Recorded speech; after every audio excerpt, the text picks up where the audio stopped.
점점 핵 무기 사용에 대한 위험성이 좀 높아지는 그렇죠. 그런. 실제로 전 CIA 국장 이런 분들이 네. 언론을 통해서 이야기를 하고 있어요. 만약에 러시아가 우크라이나 지역에 대해서 핵을 쓴다면 어떻게 해야 되는가? 그분이 말하는 보복 방안은 재래식 전력으로 우크라이나 영토 내에 있는 러시아군을 전멸시키고 흑해함대도 잿더미로 만들어버려야 된다. 그 정도 보복 조치는 충분히 해야 된다, 쓴다면. 이제 이게 상당히 딜레마라는 게 과거의 핵과 관련되는 시나리오들 대부분은 서로 핵을 가진 나라들끼리 이제 하는 건데 이번 우크라이나 같은 경우는 핵이 없잖아요. 핵이 없는 나라를 핵이 있는 나라가 위협하는 이런 상황에서 이제 어떻게 이걸 대처해야 되는가? 네. 사실 역사적으로 보면 과거에 지금 네. 우크라이나가 처해 있는 상황하고 좀 비슷한 상황이 있던 나라가 있었습니다. 음. 통일 이전에 서독 있죠, 서독.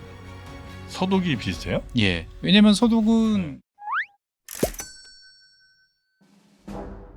최준영 박사의 지구본 연구소, 오늘도 전 세계에서 일어난 여러 일들 여러분께 가장 정확하게 전해드리도록 노력하겠습니다. 반갑습니다, 정프로고요. 네, 최준영입니다. 네.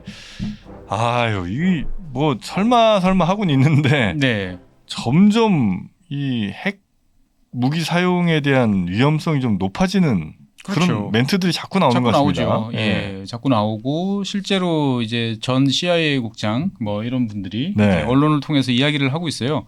만약에 러시아가 우크라이나 지역에 대해서 핵을 쓴다면 어떻게 해야 되는가? 네. 그분이 이제 말하는 보복 방안은 재래식 전력으로 네. 미국이 재래식 전력으로 이제 우크라이나 영토 내에 있는 러시아군을 전멸시키고 흑해함대도 잿더미로 만들어버려야 된다.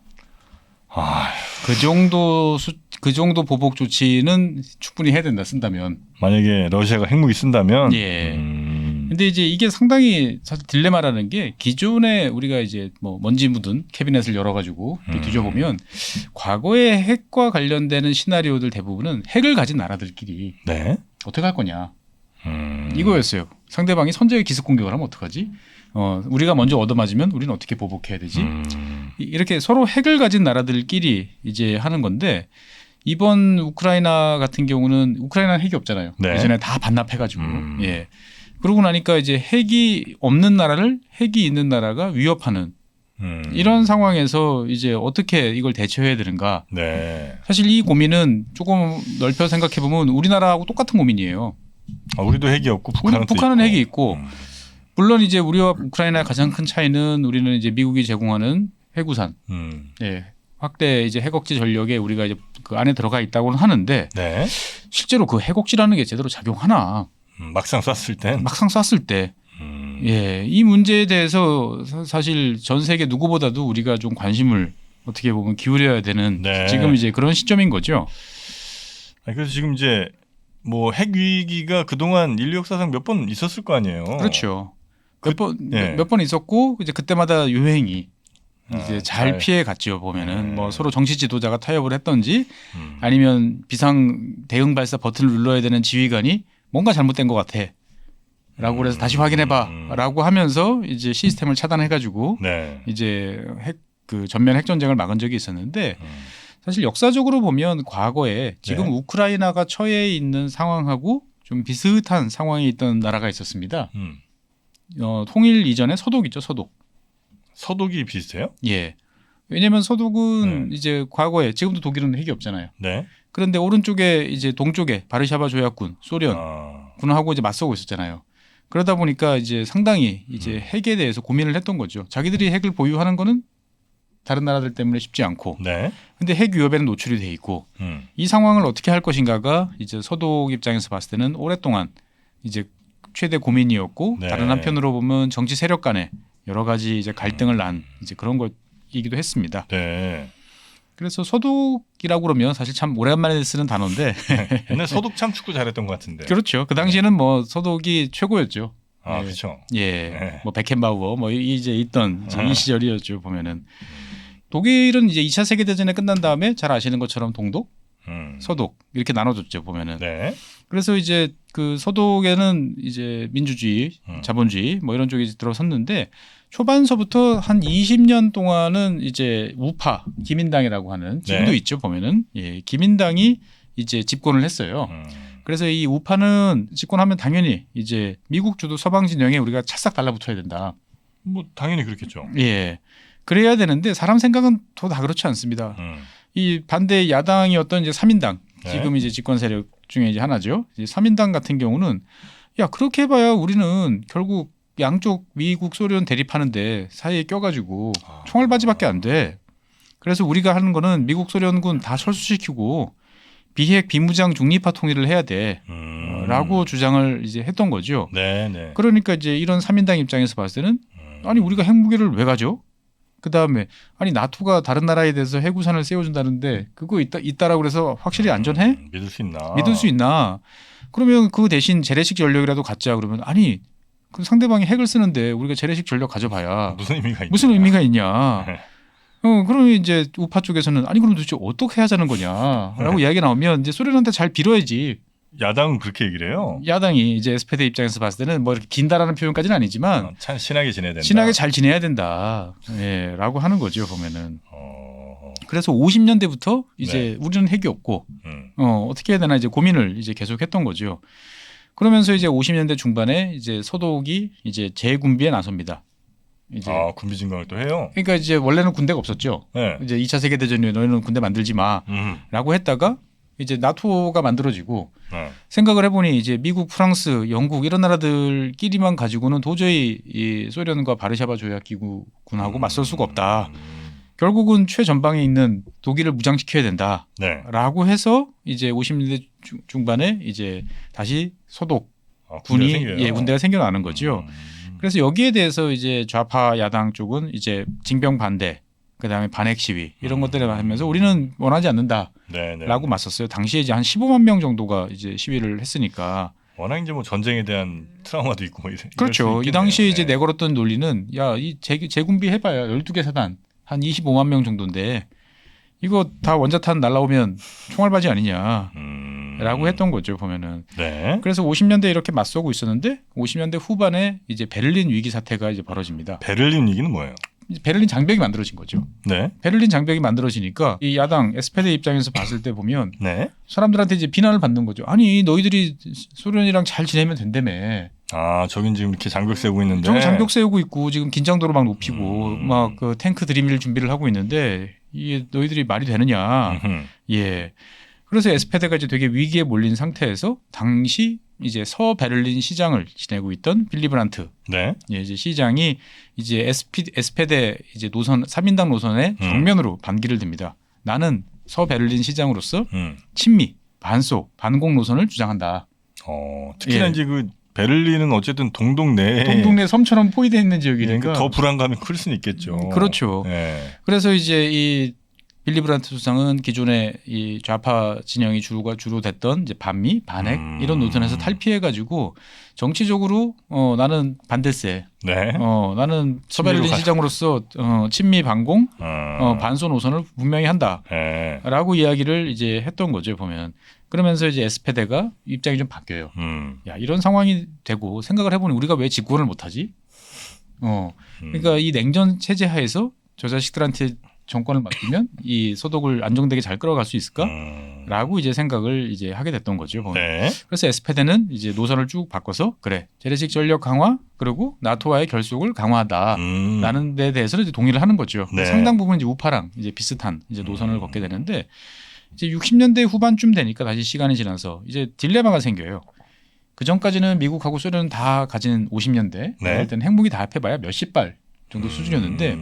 이게 시간이 한 10년쯤 지나서 60년대 후반이 되니까 이 소유럽 지역에 배치되어 있는 핵탄두만 즉 미국 거겠죠 대부분이 한 7,000발 정도가 되는 거예요. 아이고. 예. 7,000. 예. 그러니까 뭐 동쪽에는 이 바르샤바 조약기구나 이제 소련에도 어마어마하게 있겠죠. 보면. 그렇죠. 그래서 이제 당시에 나토군 전술은 뭐냐면은 자 소련이 이제 기갑 전력으로 막 파도처럼 웨이브로 이제 막 밀고 오는 거예요. 막 수천 대 수만 대가 밀고 들어오는 거죠. 네.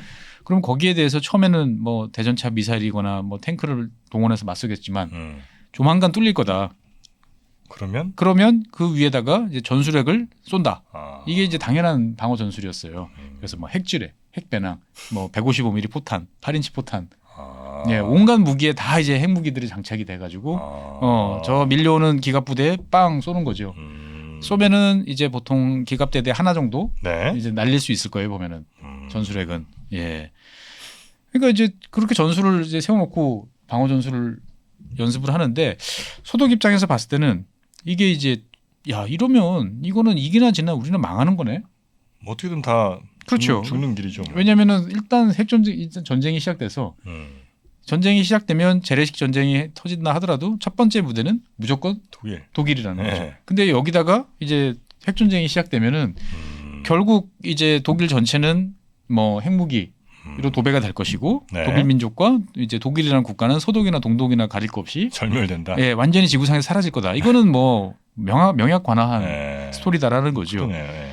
그러다 보니 이제 독일 지도자들이 이제 고민을 하게 되는 거죠. 여기에는 이제 미국도 이제 같이 고민을 하게 되는데 당시에 이제 야, 이 전쟁이 바르샤바 조약기구랑 나토랑 전쟁을 하면 어떻게 되는 거지?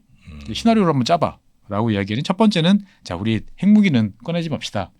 이심전심으로 재래식으로만 막 전쟁을 할 수도 있고 두 번째는 이제 전역 핵전쟁이라고 그래가지고 전역 작은 네. 예 작은 단위 그러니까 유럽 지역에서만 핵무기가 터지고 끝나는 거예요.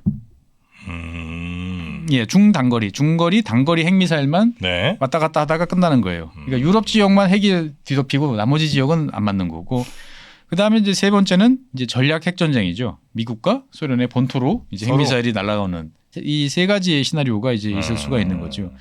그러니까 이제 미국 입장에서 봤을 때는 야, 이 유럽을 도대체 어떻게 해야 되나 이제 고민을 하는 거죠. 그래서 미국 정치권은 야, 서유럽에 저렇게 핵무기 많이 쌓아놓으면 결국은 우리가 핵을 써야 되는 상황이 되고 곤란해져. 그러니까 핵무기를 가급적 배치를 하지 마라는 입장이었고 이제 여기에 대해서 이제 미 군부 이제 미 국방부 쪽은 아니 수만 대 탱크가 밀려 내려오는데 이거를 막으려면 방법이 없다. 초반에 빠르게 이제 오히려 이 핵무기를 써서 전술 핵무기를 써가지고 막아내야 된다. 예, 해야 된다. 그러니까 이 멀리 쏘는 핵무기는 필요 없고 예, 저기 탱크가 밀려옵니다. 라고 하면 쏴서 그걸 뒤집어 버릴 수 있는 이제 단거리 전술핵은 많이 있으면 좋다. 네. 중거리 핵무기는 별로 필요가 없다. 왜?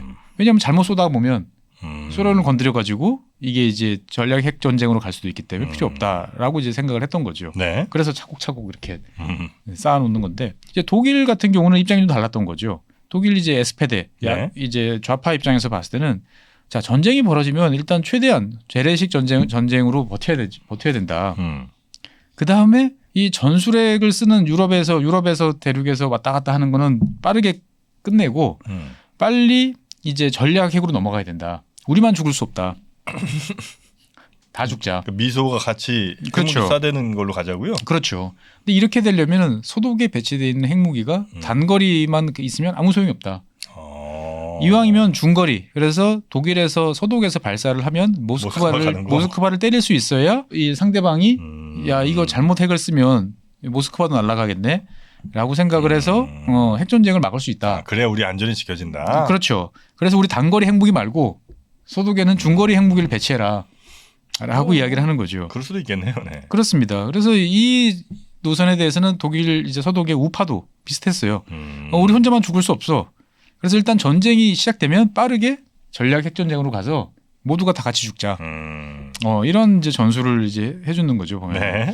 그러니까 이제 미국 같은 경우는 이제 본토가 얻어맞는 이 핵미사일이 날아다니는 일은 막아야 되는 거고 서독은 우리 혼자는 못 죽겠다라고 이제 주장을 했던 거죠. 미국을 미끼로 걸지 않으면 우리만 죽는다. 그렇죠. 네. 근데 이제 만약에 미국만 핵을 가지고 있고 네. 서독은 핵이 없어요. 네. 그리고 소련은 핵이 있어. 요 단순한 구조라면 뭐 서독이 아무리 주장을 해도 별 문제가 없죠. 미국이 무시하면 되니까. 그런데 이제 유럽 내에는 미국을 골치 아프게 하는 두 나라가 더 있었습니다. 지난 시간에 한번 말씀드렸는데 네. 프랑스. 프랑스는 미국말 잘 안 들었죠. 그렇죠. 영국. 이 두 나라는 다 독자적인 핵무기를 보유를 하고 있잖아요.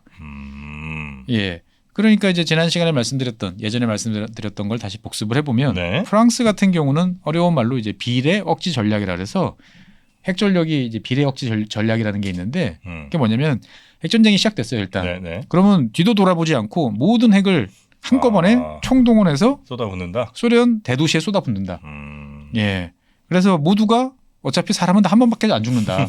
예. 이 전략이 이제 네. 프랑스 이제 전략이고 이제 영국은 더 구체적인 거죠. 일단 핵전쟁이 시작되면 모스크바는 내가 책임진다. 영국 몽땅 다 날아가도 모스크바 너 하나는 내가 같이 끌고 지옥으로 간다.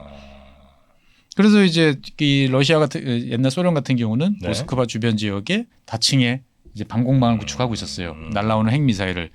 그래서 미국 같은 경우는 뭐 원체 많으니까 뭐 그걸 물량으로 제압하면 되지라고 하지만 영국은 가진 핵미사일이 많지 않았잖아요. 네. 그러다 보니까 방어망을 뚫는데 이제 많은 이제 연구를 하고 투자를 많이 했던 거죠.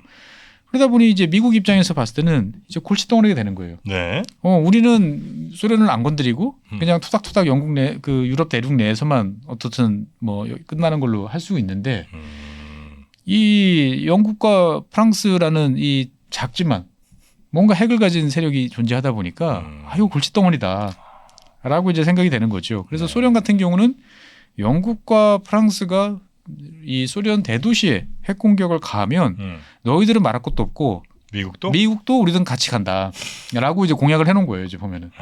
그러니까 이제 미국 입장에서 보면은 이제 되게 이제 답답한 상황이 이제 됐던 거죠. 보면은.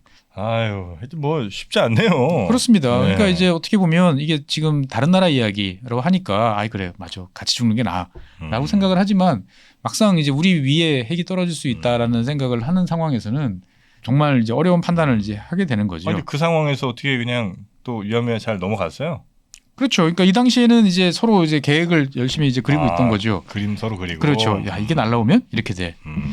예. 근데 이제 이 미국 같은 경우는 이제 서독의 요구에 대해서 중거리 핵 미사일을 배치해 달라라는 요구에 대해서 우리는 별로 중거리 핵 미사일 없어라고 이야기하는 거죠. 왜냐하면 미국은 사정거리가 애매한 중거리 핵 미사일을 굳이 가질 필요가 없었거든요. 아예 그냥 본토에서 쏘든지 아니면 그 나라 근처에서 쏘든지 하면 되니까. 예, 되니까. 그런데 이제 70년대 중반서부터 소련이 이제 입장을 좀 바꿉니다. 그러니까 네. 뭐냐면은 소련이 이제 기술력이 좀 좋아지면서 이 76년, 77년에 사정거리 한 3,000km 정도 되는 중거리 미사일을 한 650기 SS-20이라고 부르는 어휴. 중거리 미사일을 이제 쫙 바르샤바 조약기구나 이쪽 지역에 이제 배치를 하는 거죠. 소련 지역에 배치를 합니다. 근데 이 SS-20은 뭐 지금 기준으로 봐도 상당히 무서운 미사일이에요. 왜냐하면 이제 기본적으로 이동식이고 그다음에 이제 고체 연료 방식이니까 쏘면 누르면 나가요. 시간이 빨리 나가는 거고 연료 채울 시간도 필요 없고 미리 채워져 있는 거죠. 그다음에 탄두가 3개예요.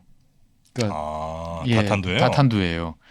그러다 보니 이제 미국 입장에서 봤을 때는 아니 뭐 원래도 핵무기 많았는데 여기 좀 더 뭐 몇 개 더 있네라고 이제 생각을 했던 거죠. 그러니까 미국 본토에는 영향이 안 되는 거죠. 5,000km짜리니까.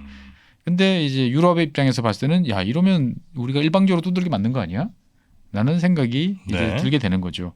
그래서 이제 서독하고 유럽은 야 지금 재래식 전력이 원래 소련이 앞섰는데 핵 전력도 이제는 더 앞서는 거 아니야?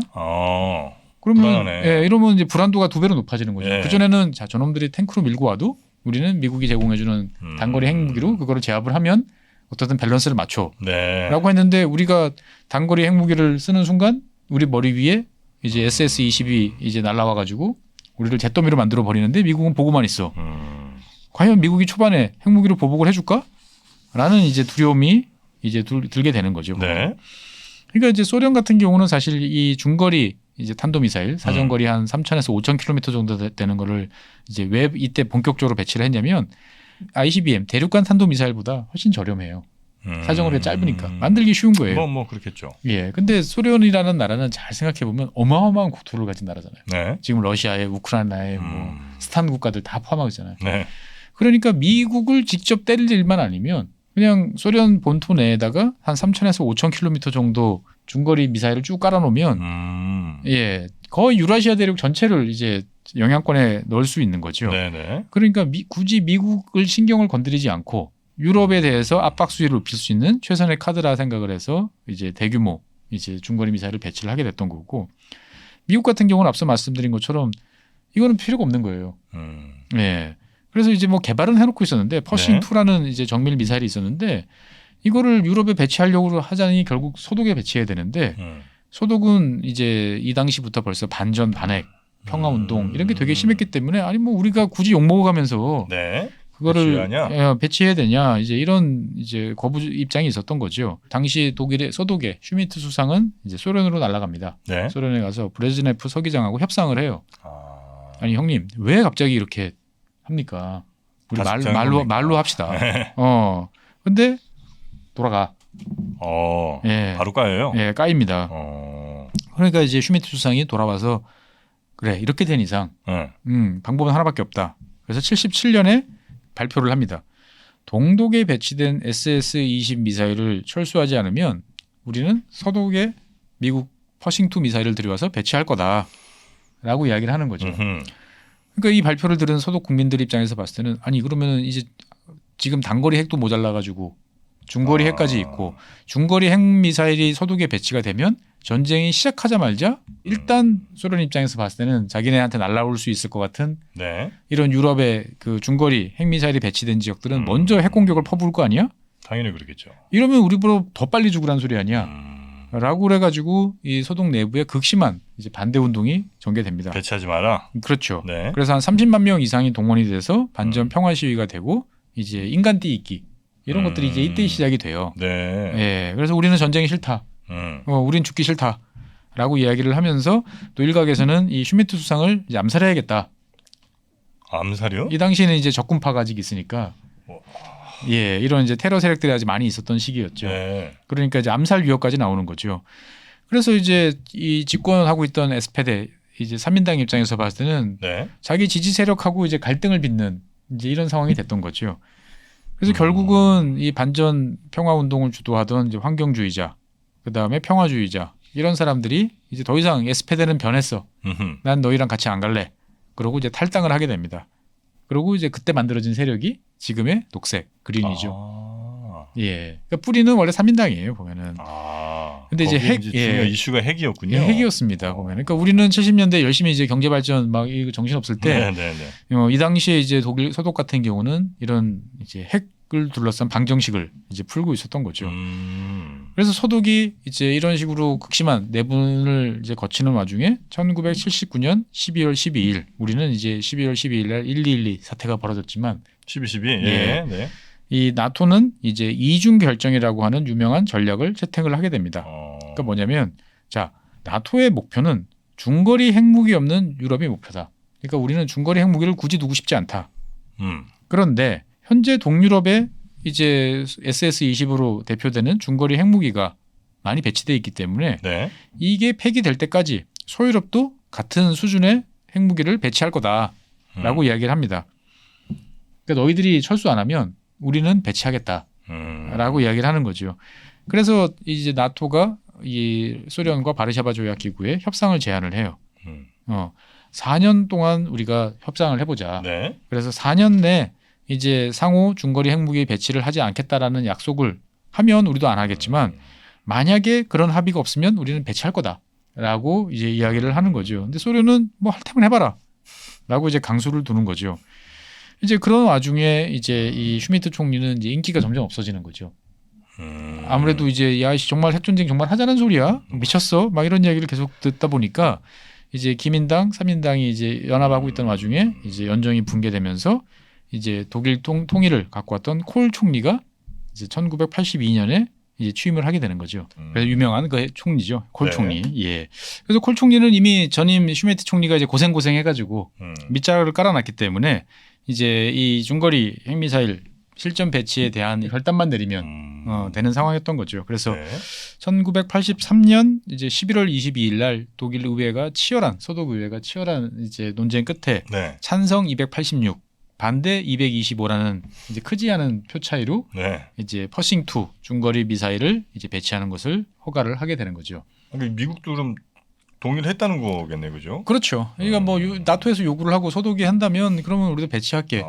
그런데 이제 원래 처음에 그러면 다 몽땅 다 서독에다 배치할까?라고 했는데 네. 서독이 그럼 우리만 죽지라고 이야기를 하면서 분산 배치예요? 예, 분산 배치합니다. 그래서 이제 뭐 영국이나 이제 프랑스는 당시에 나토에서 탈퇴한 상태니까 네. 배치를 할 수가 없고 영국은 뭐 그래 뭐 우리는 있으니까 네. 배치하려면 배치해 하는데 이제 독일이 물귀신으로 이제 물고 들어간 나라가 이제 이탈리아, 네덜란드 이런 나라들이었죠. 거기도 그럼 배치해요? 예.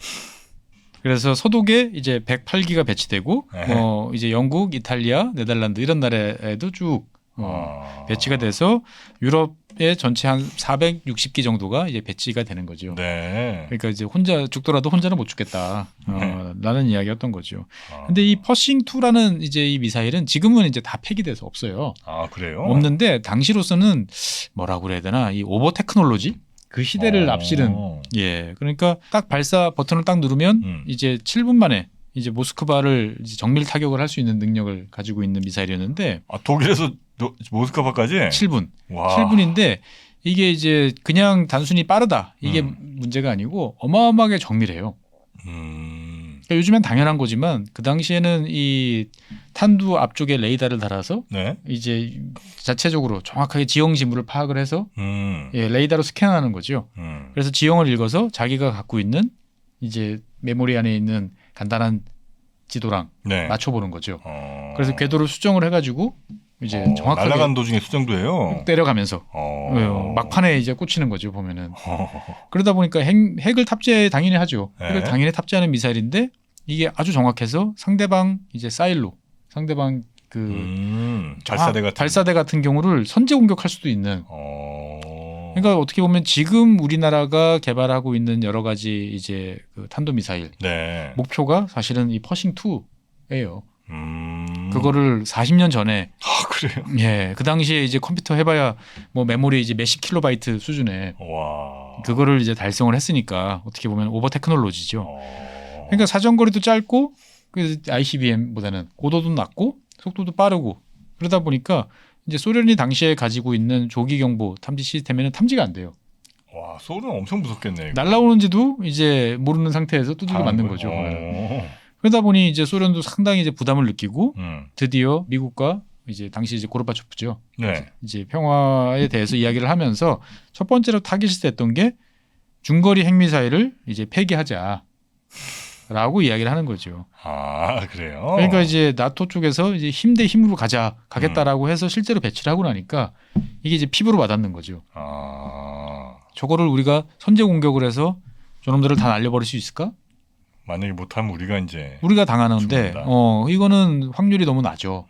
라고 생각하면 일단 우리 입장에서 봤을 때는 뭐 ICBM을 없앨 수는 없었고 우리가 이제 혹시나 유럽 대륙에 전쟁이 벌어진다 하더라도 이제 소련까지 날아오는 걸 막기 위해서는 중거리 핵미사일 폐기 협정은 일단 해야겠다라고 그래서 이제 미국과 몇 차례 협상을 이제 벌이기 시작을 합니다. 네. 그러면서 이제 1987년에 미국과 소련이 중거리 핵미사일 폐기 협정 (INF라는) 협정을 체결을 합니다. 이거는 참 지금은 이제 까마득한 옛날 이야기처럼 느껴지지만 어떻게 보면 인류가 드디어 평화로 이제 한 걸음 나아갔다라고 하는 참 큰 성취였어요. 네. 예. 근데 이제 이 INF라는 거는 IMF 말고 INF입니다. 네. INF는 사정거리 500km에서 5,500km까지의 탄도탄, 그 다음에 지상발사 순항 미사일을 배치를 하는 걸 금지를 합니다. 그러니까 이제 유럽 대륙 끝에서 서쪽 끝에서 이제 모스크바나 이쪽 끝 이제 적절한 대도시들을 때릴 수 있는 것들은 다 치우자라고 하는 거죠. 그래서 탄도 미사일 또는 지상에 배치된 이제 순항 미사일. 예, 그러니까 우리는 보통 토마호크 그러면 뭐 배, 잠수함 뭐 이런 거 생각하는데 이 당시에는 지상 발사 토마호크가 있었어요. 저는 고기가 생각이 나시는데. 토마호크. 네, 토마호크 순항 미사일이 이제 있었는데 없어지게 됐던 거죠. 그래서 소련이 갖고 있던 뭐 SS-20을 비롯한 여러 가지 미사일들, 그 다음에 미국이 갖고 있던 퍼싱2라든지 뭐 지상 발사용 토마호크 미사일 다 폐기하고 아주 꼼꼼하게 이 약속을 해요. 모든 훈련 미사일도 폐기하고, 그 다음에 발사 용기, 관련 장비 일체를 다 폐기를 하고, 더 중요한 건 뭐냐? 서로가 여기에 대해서 확인할 수 있도록 하는 거죠. 진짜요? 네. 그래서 이때 이제 군축에 대한 룰이 이제 잡히는 거예요. 서로가 목록을 쫙 작성을 합니다. 먼저 보여줘요. 자, 우리가 어디에 몇 기가 배치돼 있고 무슨 장비고. 그러면 서로 확인해 보는 거예요. 우리가 가진 첩보에 따르면 거기 2개 더 있는데 빨리 불어. 정말 없어. 그러면 이제 가서 확인해 보는 거예요. 있나 뒤져서 없나. 나오면 뒤져서 나오면 잊어먹었네 우리가 미안해. 그리고 이제 리스트에 추가하는 식이죠. 그래서 서로가 정확하게 리스트를 작성을 하고 이것들을 폐기를 해요. 근데 폐기를 할 때 우리 폐기했어. 그리고 다 없어지면 없앴어. 욕먹는 넣었어. 그러면 상대방이 이제 믿을 수가 없잖아요. 그렇죠. 그러니까 보이는 장소에서 이제 절단을 합니다. 그래요? 예, 조각조각 토막을 내든지 이런 식으로 해서 다시 쓸 수가 없다라고 서로가 인정을 하는 방식으로 이제 하게 되는 거죠. 1987년에 이제 합의를 보고 1991년까지 한 4년에 걸쳐 가지고 2,692발의 미사일을 상호 다 파괴를 합니다. 그럼 지금 이제 예를 들어 어디가 뭐 비핵화한다, 뭐 협상한다 이러면 이제 보통 이 원칙을 그렇죠. 이 원칙이죠.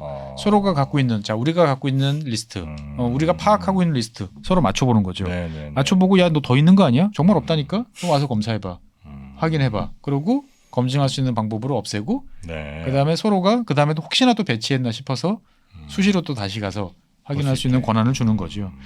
그래서 1991년이 이제 어떻게 보면 중거리 이제 미사일이 다 사라진 이제 해가 되는 거죠. 그런데 이제 문제는 이제 1990년, 2000년이 되면서부터 이제 문제가 다시 불거지기 시작을 합니다.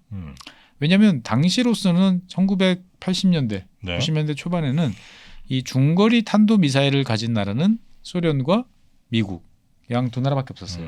그런데 2000년대부터 이제 90년대 중반 후반부터 중국이 대규모의 이제 이 군비 증강하면서 그러면서 중거리 탄도 미사일을 배치를 합니다. 그러니까 중국이 중거리 탄도 미사일 뭐 한 1,500km에서 3,000km 정도 되는 거를 배치를 하면 우리 입장에서 봤을 때는 주 타겟이 당연히 이제 괌이나 사이판 뭐 이런 오키나와 이런 데 있는 이제 미국을 타격하기 위해서 갖춰놓은 거기에는 이제 대한민국도 포함이 되겠죠.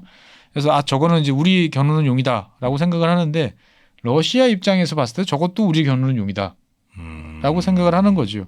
그러니까 매우 불편하게 생각을 하기 시작을 했어요. 네네네. 그래서 이제 미국한테 이야기를 합니다. 아니 INF 때문에 우리는 지금 배치를 못하는데 그 당시 없던 중국이 만들잖아 지금. 그러니까 이거 우리는 뭔가 좀 불리한 상황에 놓여 있는데 넌 어떻게 생각하냐? 글쎄 뭐 약속은 약속이니까 계속 지켜야 되는 거 아니야? 그러고 이제 미국이 이제 쌩까는 거죠. 네. 그러면서 이제 러시아 코앞에다가 MD 미사일 방어 시스템을 이제 구축을 하기 시작을 하는 거죠. 러시아 입장에서 봤을 때는 야 이러면 우리만 말로 죽이는 거 아니야? 이거는 못 보지. 그래서 비밀리에 이제 미사일 신형 탄도 미사일 개발을 이제 착수를 하게 됩니다. 하는데 이제 INF 때문에 500km 이상은 안 되잖아요. 네. 그래서 2000년대 이제 중후반 이제 러시아가 새로 개발하는 탄도 미사일들은 사정거리가 한 499km. 여전히 그 유연을 하군요. 예, 이렇게 됐던 거죠. 그런데 미국이 이렇게 들여다 보니까 야, 지금 속아 웃을 일이야. 저렇게 생긴 미사일이 499밖에 안 간다고? 그건 말이 안 되는 거지. 그래서 이거는 INF 위반이다라는 이야기들을 2013년, 2014년에 여러 번 이제 보고를 하게 됩니다. 야, 탄도미사일뿐만 아니고 지상발사 순항미사일도 갖추고 있는 것 같아. 라고 이야기를 이제 하게 됩니다. 그래서 처음에는 뭐 이제 싱크탱크나 이제 민간 뭐 위성 사진 이런 데서 확인이 되다가 2017년부터는 미국 합참이 소련이 이제 위반하고 있다라고 있고 2018년으로면 이제 미국 국무부가 정식으로 공식 인정을 합니다. 그래서 이제 이 당시에 러시아의 어떤 미사일 SSC-8이라고 하는 이제 새로 나온 미사일이 있다라는 것을 이제 확인하게 되는 거죠. 그래서 2018년 10월 20일 날 트럼프 대통령이 야 러시아가 저런 식으로 일방적으로 무시하고 있는데 우리만 지킬 수는 없잖아. 그래서 우리도 INF를 철회한다. 탈퇴해요? 예, 발표를 합니다. 이 INF 이 조약 같은 경우는 상대방이 위반했을 경우에 대해서 이제 탈퇴를 할 수 있도록 또 밝혀놓는 조항들이 있어요. 네. 그래서 2018년 10월 20일 날 탈퇴의 의사를 밝히고 2019년 2월 1일 날 정식으로 이제 우리는 중단한다라고 이제 밝히게 되는 거죠. 그리고 6개월이 지난 2019년 8월 2일 날 공식적으로 INF에서 탈퇴를 하게 됩니다. 그러니까 러시아 역시 이제 바로 이어가지고 INF 협정을 중단시키고 탈퇴를 하게 되는 거죠. 그래서 현재로서는 이제 INF가 이제 무력화되어 있는 이제 이러한 상태인 거죠. 그래서 이걸 보고 있으면 이제 어떻게 보면 인류가 이제 핵이 없는 나라들이 서독이죠.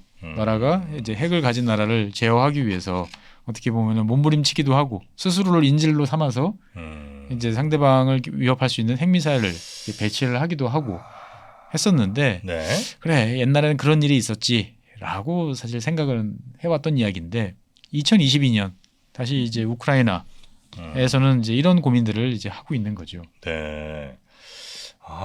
말씀 들어보니까 지금 뭐 우크라이나 러시아 전쟁도 전쟁이지만 그 전에 유럽과 러시아 혹은 소련 예. 이때 그 핵 갈등 이런 것들이 계속 켜켜이 좀 싸운 측면이 좀 있네요. 지금하고는 훨씬 다르죠. 그러니까 네. 실제로 언제든지 사용할 수 있는 준비였고, 예, 정말 산더미처럼 쌓아놓고 그냥 파괴력이 강한 미사일처럼 쓰다가 네, 어느 날 네, 갑자기 네. 이제 대도시에 핵미사일이 날라오는 이런 식이 되는 거였으니까 당시 유럽이 느끼던 이 핵무기에 대한 공포 감정은 네. 지금 우리가 느끼는 거하고는 또 수준이 다른 이제 그러한 상황이었던 거죠. 네. 그랬는데 이제 한 30년 만에 다시 유럽 대륙에 핵이 사용될지도 모른다. 그리고 그 가능성은 어느 때보다 높다라는 이제 이야기가 나오니까 참 오래간만에 한번 옛날 이야기를 한번 네. 찾아서 이야기를 해봤습니다. 뭐 미국이라든지 영국이나 뭐 이런 나라들이 내놓는 그런 발언들이 결코 현실이 되지 않기를 바라면서 오늘 여기서 마무리하도록 하겠습니다. 예. 자, 오늘도 함께해 주신 법무법인 율촌 최준영 박사님 대단히 고맙습니다. 네, 감사합니다. 안녕하세요. 최준영입니다. 많은 분들께서 지구본 연구소에 보내주시는 사랑 항상 감사하고 고맙게 받고 있습니다. 여러분들께서 좋아해 주시는 만큼 저도 즐거워야 되는데 사실 제 마음속에는 항상 고민이 하나 있었습니다. 단순한 지식이 아니고 어떻게 하면 지혜를 잘 쌓는 방법을 여러분들과 함께 할 수 있을까? 이런 고민 끝에 부족하지만 제 나름의 해답을 위즈덤 칼리지에 담았습니다. 개별적 지식을 하나, 둘씩 연결해서 지혜를 축적해가는 시간. 조금이라도 더 많은 분들과 나누고 싶습니다. 꼭 함께 해주세요. 감사합니다.